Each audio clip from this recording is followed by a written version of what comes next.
And we are going to now go to our featured presenter today, Dr. Virgil Moorehead. And Charlie, are you, wait a minute, wrong Charlie, sorry. I'm looking to see if Crystal's here.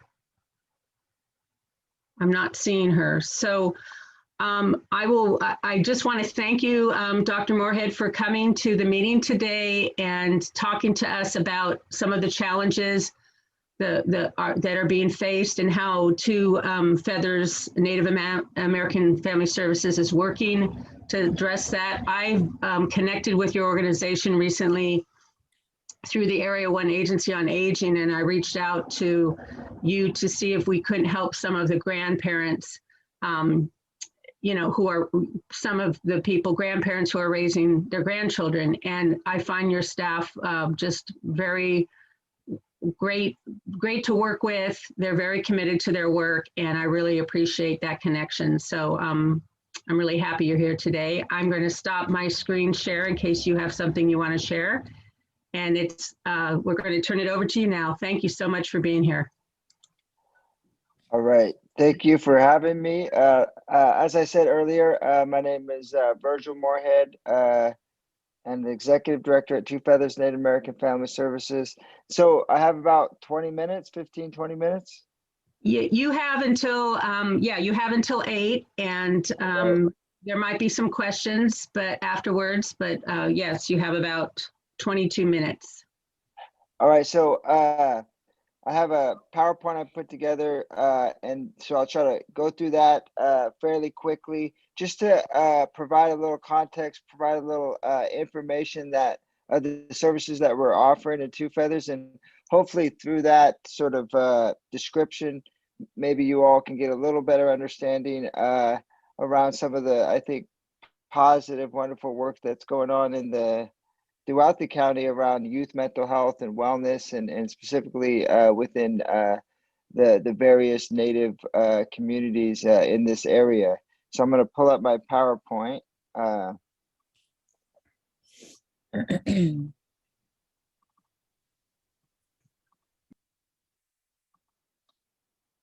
Can you all see that?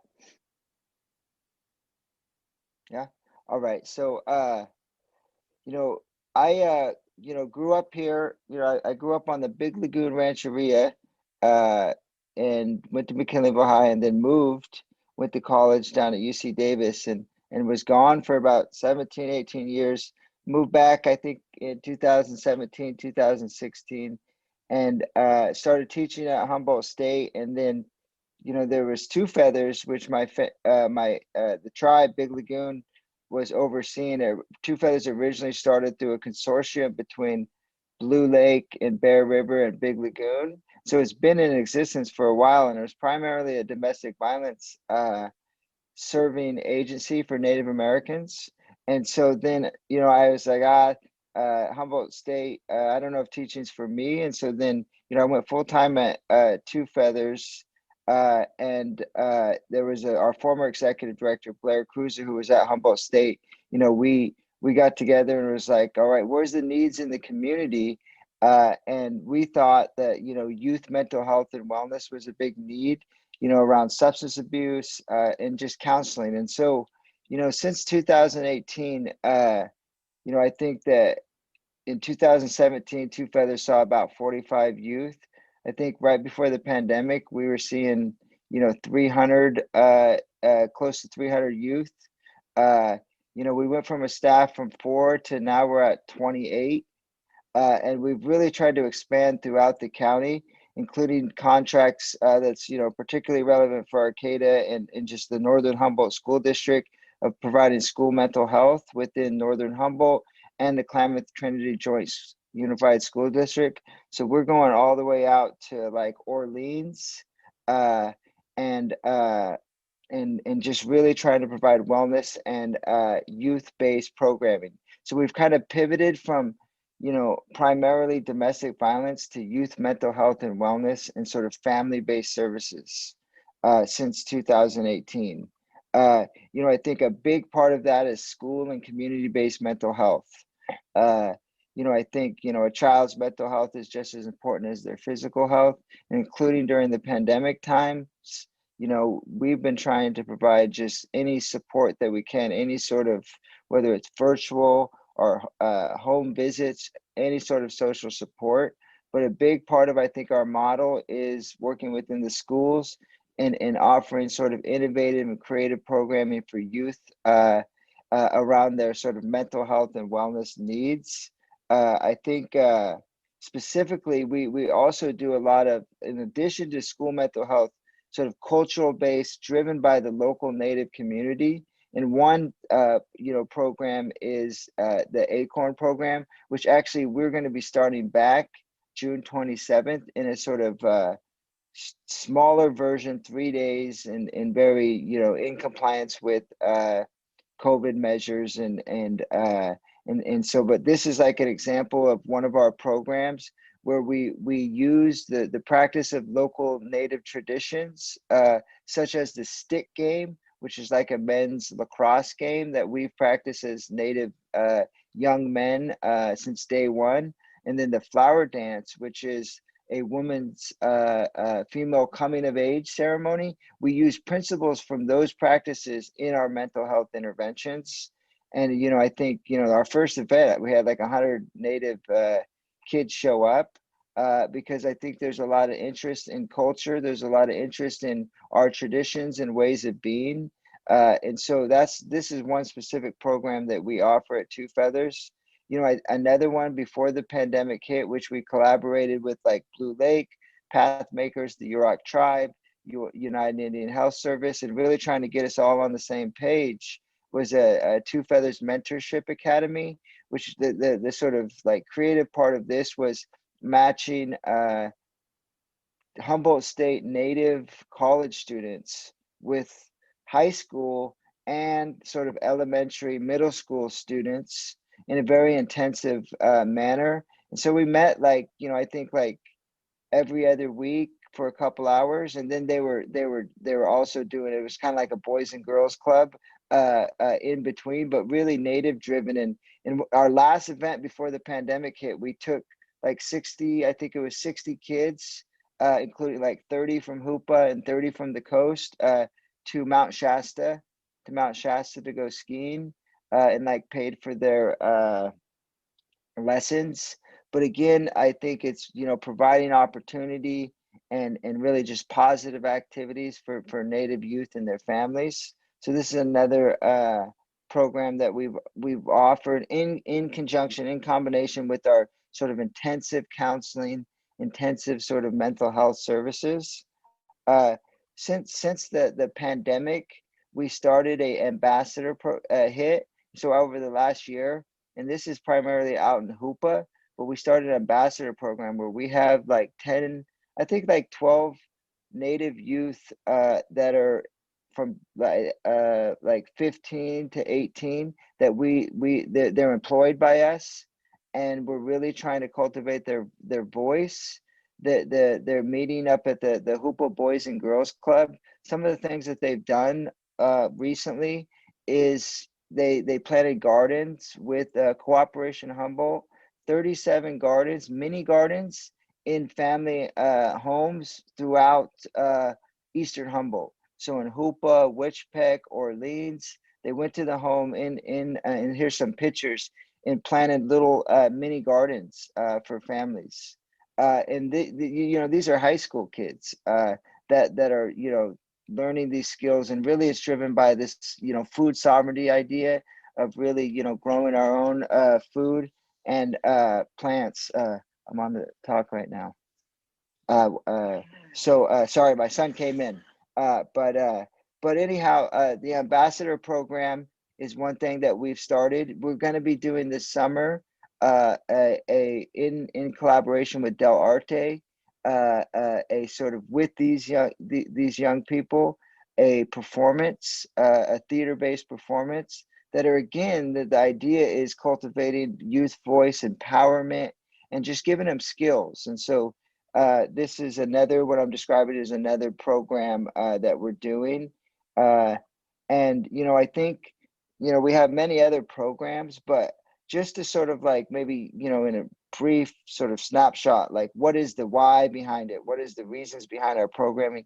What are the reasons of what are the purpose of what we're trying to accomplish? What is our purpose? And I think with the youth, and it's, I think, important to know within our area is this idea of enculturation, where, individuals are learning where they come from, what they're about, right? And this is not just within, Native indigenous communities. If you look at the literature in all sort of groups of folks, identity, knowing your purpose, knowing why you exist, knowing where you come from, helps with mental health, helps with well-being, right? And so that's one of the things that we're really trying to focus on, and really getting a shift from this sort of deficit-based sort of biological framing of mental health to more sort of, if you would describe it as like existential issues, such as purpose, such as meaning, such as identity, and not sort of like biologizing just sort of kind of human needs, right? And so, this idea of identity and cultural resilience is what drives a lot of our programming. I would also say, this is one thing that, and I'll explain why I put this slide up, because another thing is cultivating, leadership and advocacy. And so I could put in the link in here. This is something that's coming up that if you all could support us in any way, I think it's going to be good for our county, good for Native youth and families in this area. So we're working with the Mental Health Oversight and Accountability Commission, which is this sort of, they oversee like $2 billion for youth mental health in the state, and Mental Health of America, Two Feathers, and these other youth state serving agencies to advocate for this is a totally youth driven idea, totally like, what do we need around youth mental health? And their idea is this sort of youth drop-in center that is for Native youth and families. And so we're having this event where Assemblyman James Ramos, who's the first Native American Assembly member, is going to be at, several other policymakers. And really what this project is helping them to teach is how to advocate for their own needs and learn skills around sort of changing and improving policies. And so this is going to be May 27th from 4:30 to 7, free to all. And so, but this is an example of, I think, what we're trying to do at Two Feathers is the potential of young citizens to heal democracy, to really become like you all, like in the sense of thinking larger than the self, thinking larger than the individual, and being really good citizens and community members.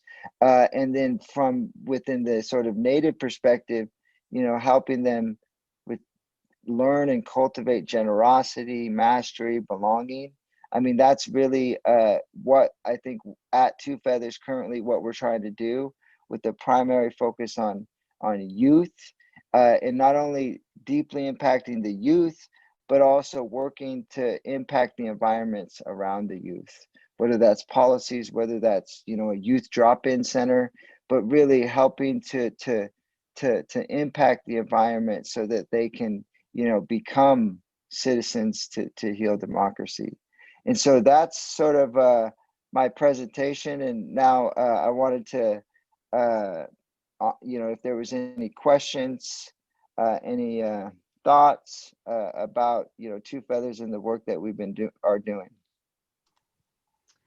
Thank you so much. Yes. Does anyone have any questions or comments?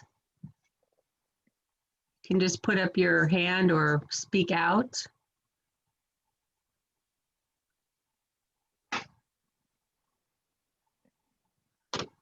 I was really interested to hear all about all the different things you folks are doing, and I see places where we could, where Rotary and could be involved and supportive of some of those things. So Claire, yes.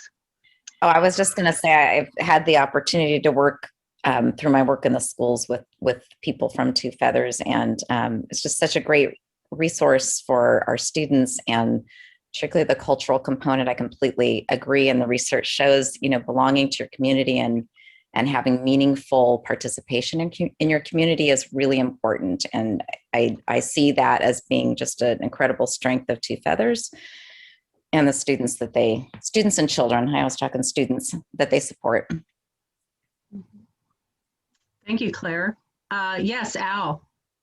Yeah, I was impressed that you've grown the staff so much in the last 3 years or so. I just wondered if involved a difficult fundraising effort, or how did that happen? Yeah, I think I think for one, prior to, I think what's helped us out a lot is prior to me moving back, I was working at Stanford, and I built a partnership with Stanford, like youth and adolescent mental health. And so, we've been working closely with them. And so they've, opened a lot of opportunities, in particularly one of my mentors, his name's he's a child psychiatrist.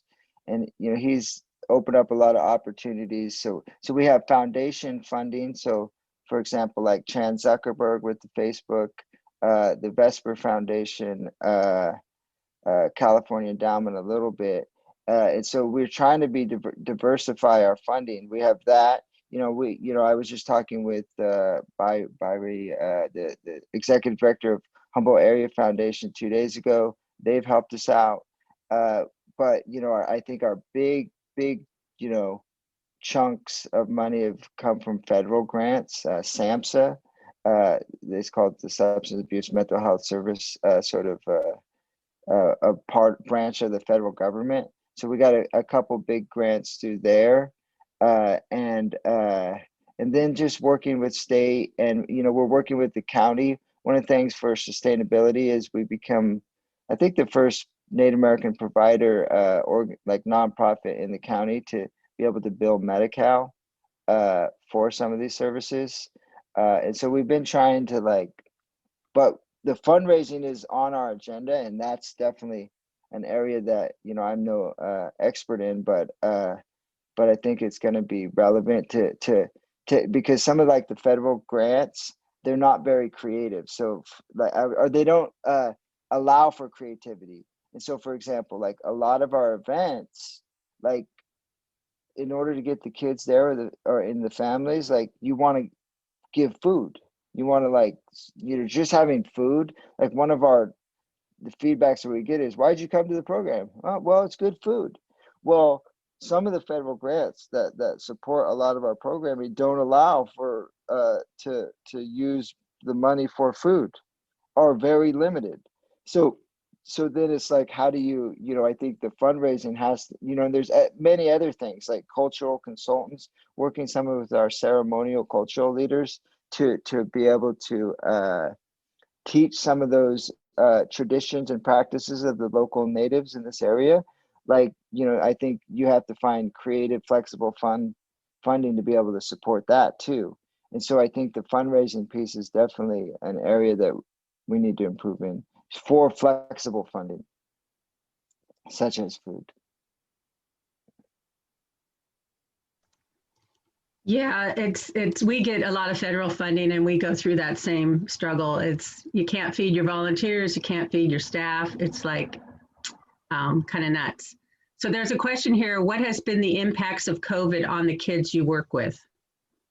Yeah, well, I think the kids that we work, so we serve all Native American youth in Humboldt County. That's one thing that, my family and tribe, and all natives. So all, not just, you don't just have to be Big Lagoon, or you just don't have to be part of the Yurok tribe. It's all natives.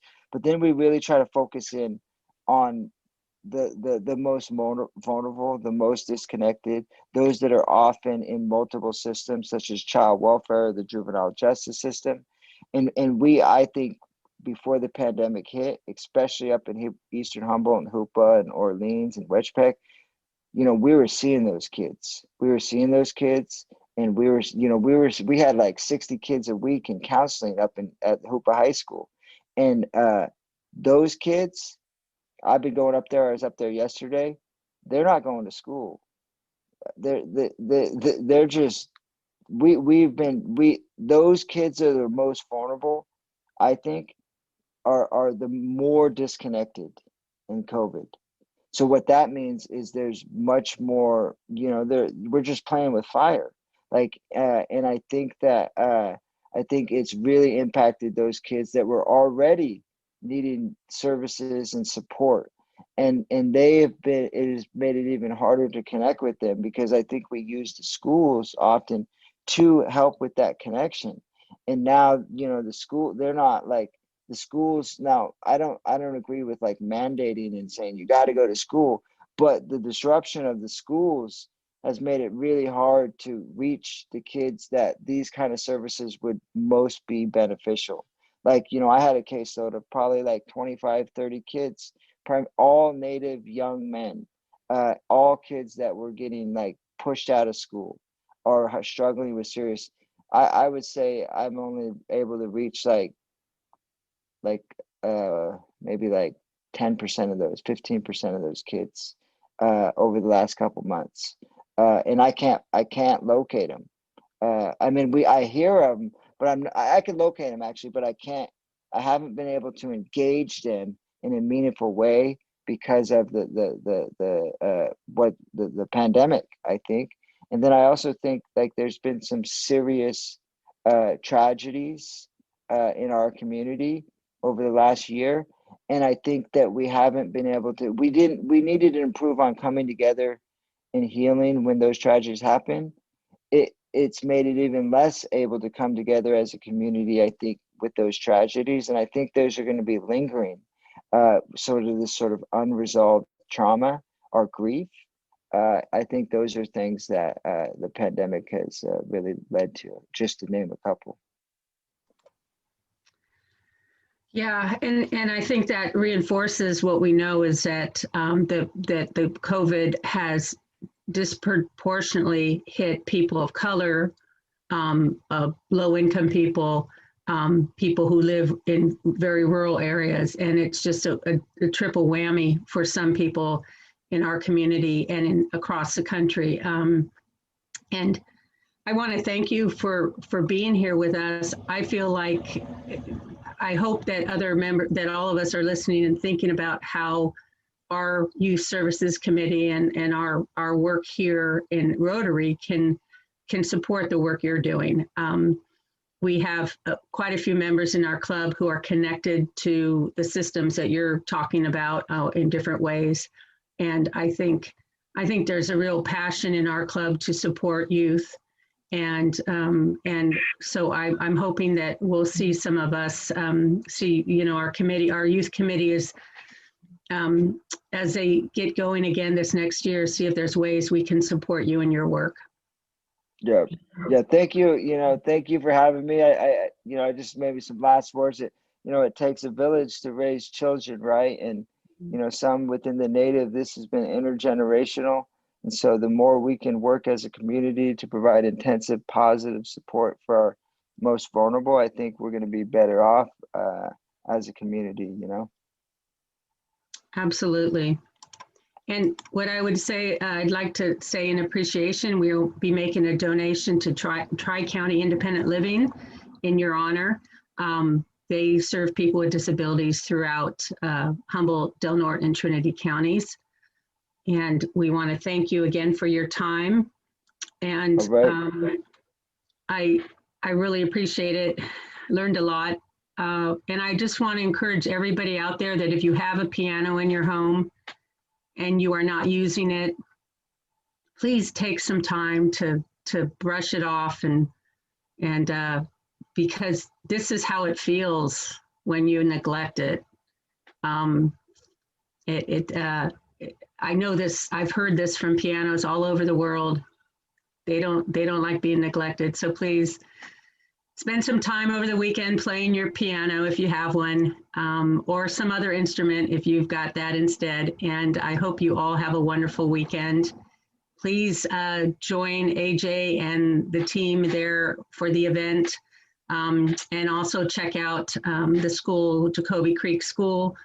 to see what nifty things they have that you absolutely need. And it's good seeing all of you. Please, board members, stick around for a few minutes. Everyone else get out of the room. Take care, everybody.